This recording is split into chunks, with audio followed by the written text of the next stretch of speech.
Well, now the incredible story of 96-year-old Walter Nixon, who lives at East Bergholt in Suffolk. During the Second World War, he took part in the Italian campaign, landing on the beach at Anzio for what was a pivotal battle.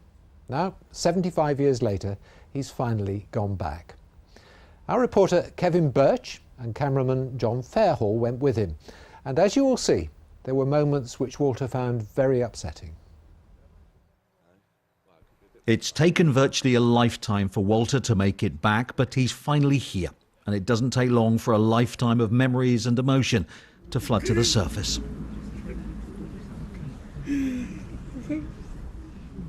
Before him, the graves of more than 2,000 soldiers, sailors and airmen. So many lives lost and so young. One was just 16. And that is what haunts Walter the most. I think how futile the war was when you see all these young people. They never lived, they never saw her alive, poor buggers. And I'm sorry, but I was part of it. And I was lucky to get through. Yeah, I am blessed. When you look at these people who's buried here, laid here, they were like me.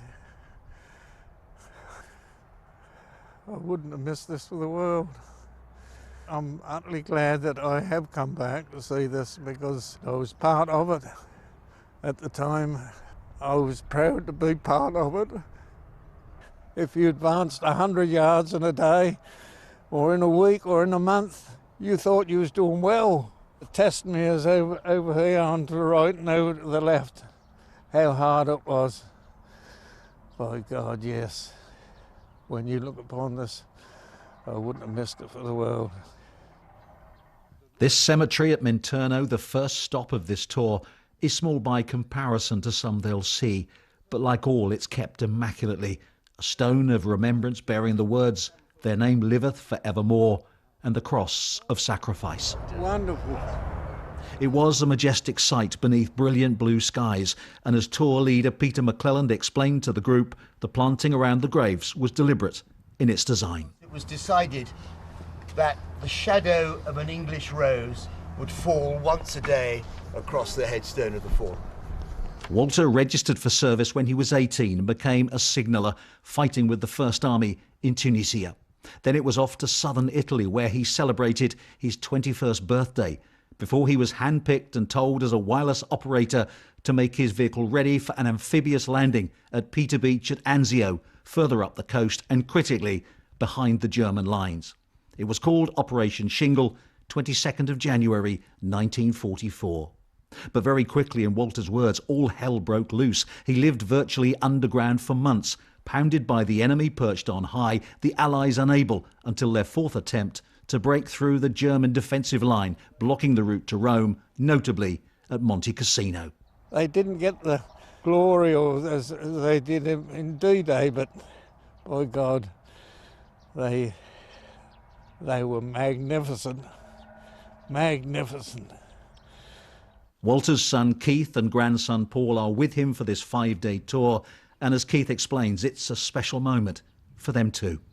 It's a joy to watch him just be here and just to look out of the coach window at things. And I'm looking out there and I'm thinking, yeah, you were here in 1944, but it was a different place. You were being shelled. He was here fighting for us.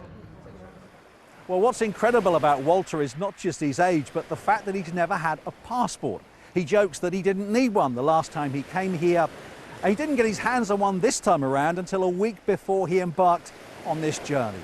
And what a journey already it's been. Today, so much emotion. Tomorrow, expect a lot more as he returns to Anzio and the very beach where he landed all those years ago.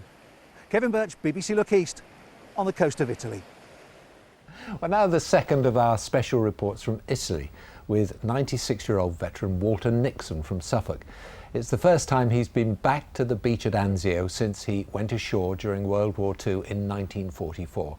It was called Operation Shingle, part of the Italian campaign. There was intense fighting and heavy losses on both sides.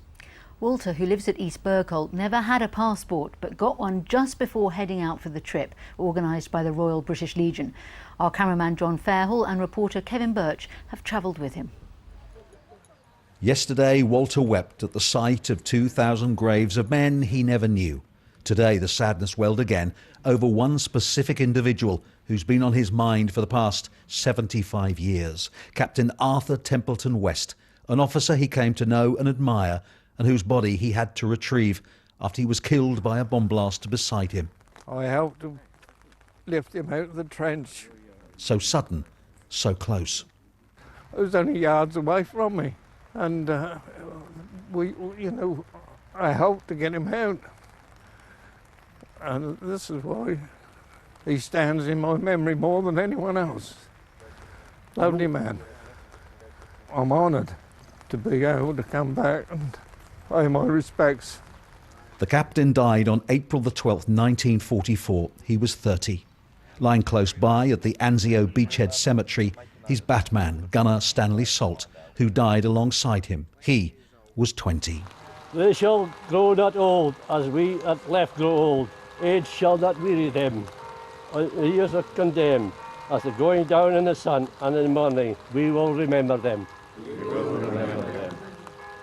Once again, they paused to remember in unison in the rain, with readings from Walter's son Keith and grandson Paul.